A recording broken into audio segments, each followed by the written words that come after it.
E aí, galera, tudo bonzinho com vocês?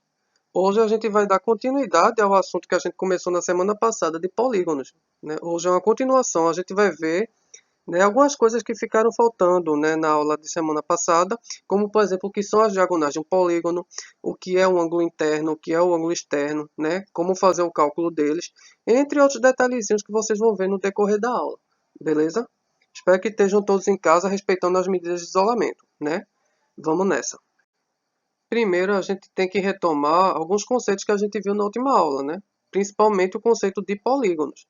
Se vocês lembram, polígonos são figuras geométricas planas, fechadas e formadas por segmentos de reta que não se cruzam, né? Elas são caracterizadas por vértices, ângulos, lados e diagonais. A gente viu também que é possível classificar um polígono, né, de algumas formas. Uma delas é de acordo com o seu número de lados, né? A gente viu que são triângulos, quadriláteros, pentágonos, hexágonos, etc. E eles diferem entre si devido ao número de lados que cada um tem, né? Uma outra forma de classificar um polígono que a gente viu foi de acordo com o seu formato, né? Em que a gente classifica o polígono como convexo ou côncavo, né?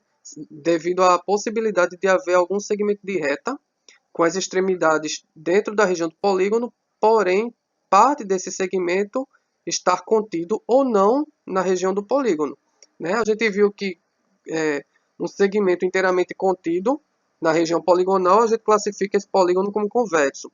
Se a gente consegue colocar um segmento de reta que parte desse segmento fica do lado de fora da região poligonal, a gente classifica esse polígono como côncavo, né? Ou não convexo. Uma última forma de classificação é de acordo com as medidas dos lados, né? A gente viu que um polígono pode ser regular ou irregular. Ou seja, se ele tem lados e ângulos com medidas iguais, né? Ou seja, são congruentes, a gente classifica esse polígono como regular. Caso contrário, né, tenha medidas de ângulos ou lados diferentes, a gente classifica ele como irregular, né? A gente vai retomar um pouco desses conceitos no decorrer da aula, não se preocupem não.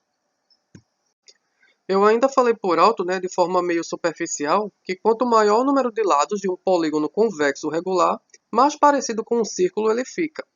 Como vocês podem ver aí nas ilustrações, nós temos polígonos regulares, desde o pentágono, né, que é formado por 5 lados, até o dodecágono aí embaixo, né, que é um polígono formado por 12 lados. Então, repare bem, à medida que a gente vai aumentando, né, subindo o número de lados, mais parecido com um círculo o polígono fica, o polígono regular fica, né? Ou seja, mais o seu contorno vai se assemelhando a uma circunferência. Repare aí o dodecágono, como ele já se assemelha bastante a um círculo, devido ao seu contorno. Lembrando que o dodecágono é um polígono de 12 lados, né? Uma outra observação importante é que todo polígono regular ele é necessariamente convexo. Então, se o polígono é regular, ele automaticamente é convexo, né? Mas aí nem todo polígono convexo ele será regular, né? É bom ficar atento a isso. Acho que esse detalhe talvez eu não enfatizei na outra aula, é bom vocês ficarem cientes. Então, reparem bem nas ilustrações, né? Imagine agora que se a gente continua aumentando indefinidamente o número de lados do polígono regular, né? Mais parecido com um círculo ele vai ficando. Mais que um decágono, mais que o dodecágono, né? E por aí vai. E aí, lembre-se que o círculo em si, ele não é considerado um polígono, porque ele não é formado por segmentos de reta. Coisa que essas ilustrações aí de polígonos são, né? São formadas por segmento de reta. Não importa a quantidade de lados que tenham. Como estão sendo formados por segmentos de reta que não se cruzam, né? São figuras planas, fechadas, formadas por segmentos de reta que não se cruzam, elas são polígonos. O círculo não é um polígono, tá? Eu incluí agora o exemplo do icosságono, que é o polígono composto de 20 lados, né? Ele está presente lá naquela tabelinha que eu passei para vocês na aula anterior. Veja agora como seu contorno se assemelha ainda mais a uma circunferência, né? Mais que o dodecágono e, por consequência, mais do que seus anteriores. Se a gente continuasse indefinidamente, mais semelhante a uma circunferência, o contorno do polígono regular ficaria. Mas, mais uma vez enfatizando, o círculo em si, ele não é um polígono, porque não é formado por segmento de reta. Passada essa primeira parte, né, que a gente relembrou os conceitos que foram abordados na outra aula, agora de fato a gente vai ver o que é um ângulo externo de um polígono, né? O ângulo externo é a abertura entre o prolongamento de um lado do polígono e o lado adjacente a ele, ou seja, o lado vizinho a ele. Então temos aí uma ilustração de um pentágono e a representação dos seus ângulos externos. Localizem aí no vértice C, né, o ângulo correspondente ao vértice C. Os ângulos que temos, né, sentido anti-horário, a partir do vértice C, são os ângulos com as letras gregas alfa, beta, gama, delta e epsilon. Com o passar dos anos, vocês vão ver que é bastante comum representar ângulos, né, medidas angulares, com letras gregas. Também se representa com letras maiúsculas do nosso alfabeto mesmo, mas as letras gregas estão bastante presentes. Então reparem que o ângulo externo ele é formado pelo prolongamento de um lado do polígono com o seu lado adjacente. Isso é o que caracteriza a região conhecida como ângulo externo. Já a diagonal de um polígono é o segmento de reta que liga um vértice a outro, não consecutivo, ou seja, liga um pontinho a outro do polígono desde que eles não sejam consecutivos, passando sempre pelo interior da figura. O único polígono que não possui diagonal é o triângulo. Nos demais casos, quanto maior for o número de lados, maior será o número de diagonais. Então, a partir dos quadriláteros, né, dos quadriláteros para cima, quanto maior for o número de lados, maior vai ficando o número de diagonais que esse polígono possui. No exemplo aí, temos um quadrilátero qualquer cujo número de diagonais é 2. Se vocês repararem, temos uma diagonal ligando os vértices A e C e outra diagonal ligando os vértices B e D. Como vamos ver mais para frente, existe uma relaçãozinha matemática em que a gente calcula o número de diagonais de um polígono qualquer. E vamos ver que todo e qualquer quadrilátero possui um número de diagonais igual a 2. Todo e qualquer que seja ele. Assim como todo e qualquer triângulo possui um número zero para diagonais. Ou seja, o triângulo, qualquer que seja o triângulo, não possui diagonal. E aí a gente vai ver isso direitinho. Mas vocês já podem deduzir aí em casa, tentem desenhar um triângulo no caderno de vocês e tentem traçar segmentos de reta ligando vértices não consecutivos, sem passar por fora do triângulo ou sem passar por cima do próprio contorno do triângulo. Veja que vocês não vão conseguir. Não tem como a gente traçar diagonais no triângulo. Então chegamos a elas, né? As relações matemáticas. Essa primeira que vocês estão vendo, ela dá a soma dos ângulos internos de um polígono, qualquer que seja ele, regular ou irregular, convexo ou côncavo. Então, se você quiser descobrir a soma dos ângulos internos do polígono, basta saber o número de lados que ele tem. Então, esse n aí da fórmula representa o número de lados do polígono. Se você souber esse valor, você aplica na fórmula e descobre a soma dos ângulos internos. Imagine o triângulo, né? É um polígono de 3 lados. Se você substituir aí na fórmula n por 3, a expressão ficaria 3 menos 2, que é igual a 1, multiplicado por 180. E aí a gente teria que a soma dos ângulos internos do triângulo é igual a 180, como alguns de vocês já devem saber, né? Façam isso para outros polígonos, né? Para o quadrilátero, para o pentágono, para o hexágono, para vocês irem praticando. Agora a gente tem a fórmula para descobrir o ângulo interno de um polígono regular, né? Ou seja, a medida do ângulo interno de um polígono regular. Lembrando que o polígono regular é aquele que tem lados de medidas iguais e ângulos também de medidas iguais, né? Ângulos congruentes. A fórmula é n menos 2 multiplicado por 180, e isso tudo dividido por n. Mais uma vez, n é o número de lados que esse polígono possui. Se a gente fosse calcular o ângulo interno do triângulo, né, regular, a gente aplicaria o 3 no lugar do n, ficaria 3 menos 2, que é igual a 1, multiplicando por 180, que dá o próprio 180, e por fim dividindo por 3, né, que é o número de lados do triângulo.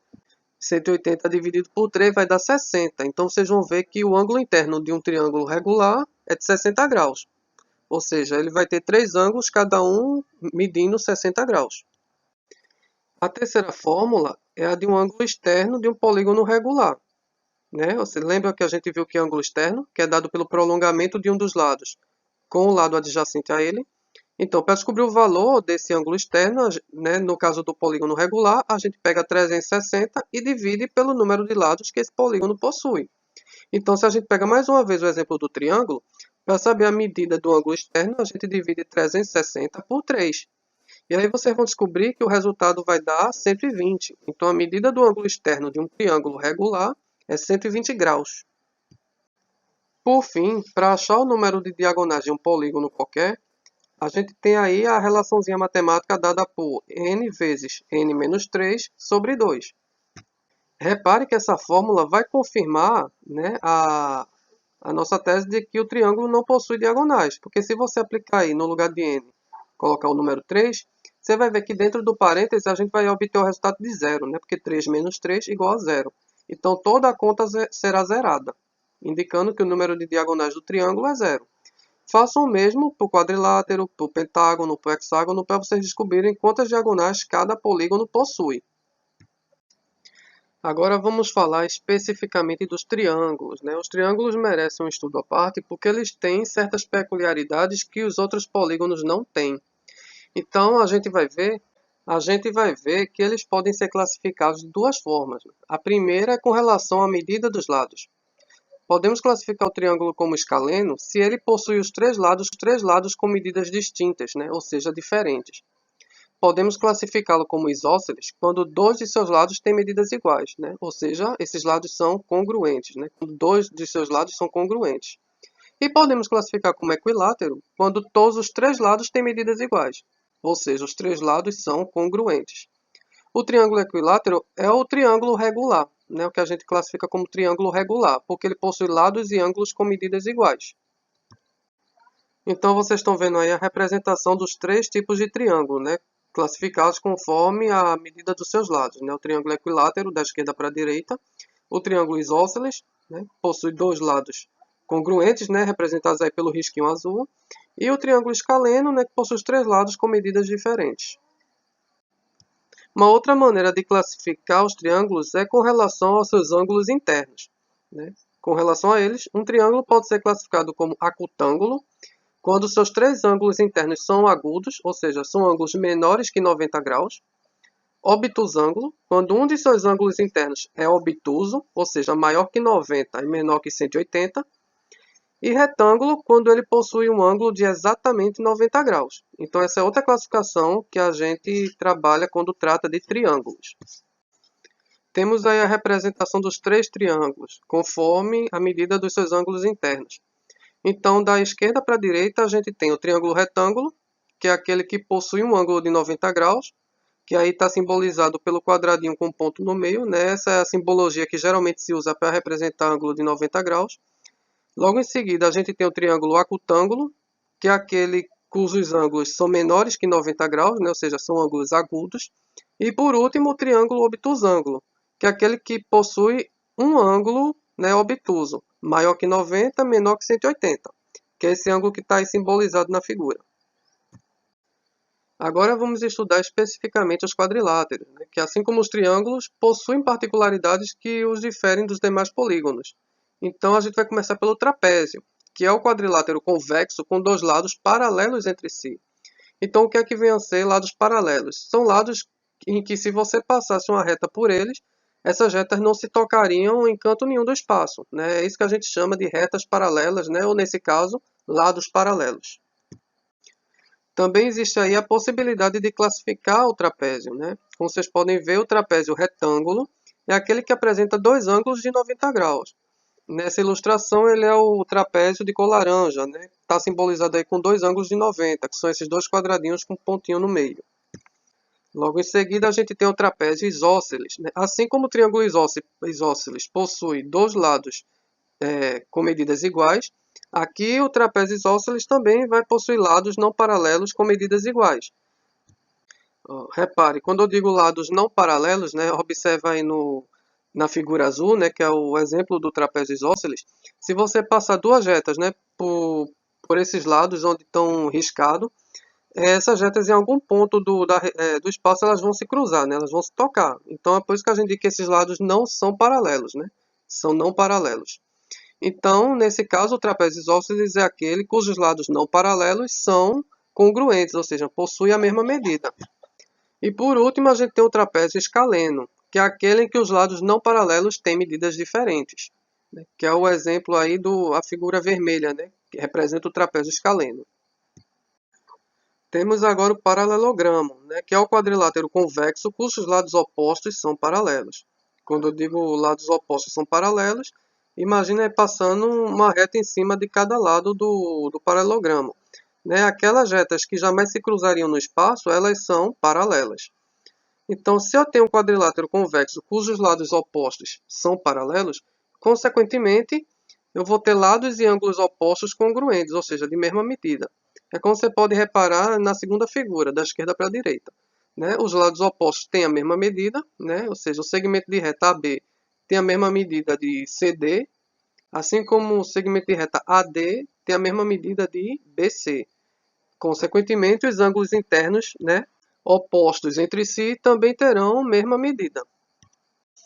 Já o retângulo é um caso particular de paralelogramo, ou seja, ele é um tipo de paralelogramo, cujos ângulos internos são todos de 90 graus. Então, o retângulo ele é um paralelogramo, ou seja, ele é um quadrilátero convexo cujos lados opostos são paralelos, com a característica de todos os seus ângulos internos serem de 90 graus.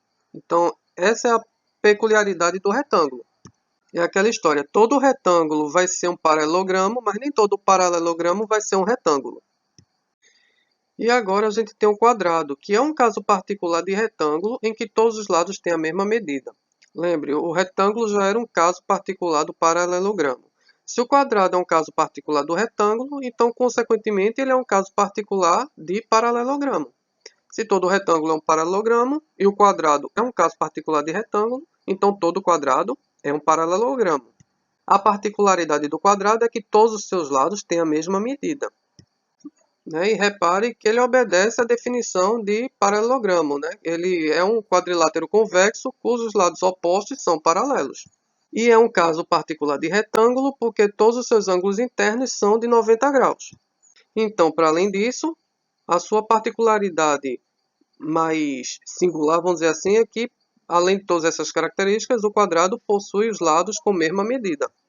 Em outras palavras, o quadrado é um polígono regular, porque ele possui lados de mesma medida e ângulos também com a mesma medida. O retângulo não é um polígono regular, o paralelogramo, obviamente, não é um polígono regular, mas o quadrado é. O losango, por fim, é um caso particular de paralelogramo cujas diagonais são perpendiculares, isto é, formam ângulos de 90 graus entre si. Se vocês traçarem as diagonais no losango, vocês vão ver que elas formam ângulos de 90 entre elas. Então, isso é o que difere o losango do quadrado, por exemplo. Uma consequência natural disso é que, diferente do quadrado, os ângulos internos de um losango não são de 90 graus. Ele possui ângulos opostos com a mesma medida, mas nenhum deles é de 90. Mas os lados, né, se você reparar na figura da direita, tem todos sim a mesma medida. E aí temos um resumo, né, dos tipos de quadriláteros que a gente acabou de ver, com uma ilustraçãozinha logo abaixo. E eu queria que depois vocês observassem direitinho quais são os casos específicos de paralelogramo que estão contidos aí. Agora é hora da resolução do exercício da semana passada. Vocês tentaram fazer. Quem tentou vai ter a chance agora de comparar as respostas para ver se acertou. Quem não tentou, eu aconselho que tente primeiro, para depois comparar para ver se conseguiu fazer ou se errou e ver no que errou. Né? Porque é só tentando que a gente aprende. A primeira questão diz o seguinte: qual a classificação dos polígonos abaixo com relação ao número de lados?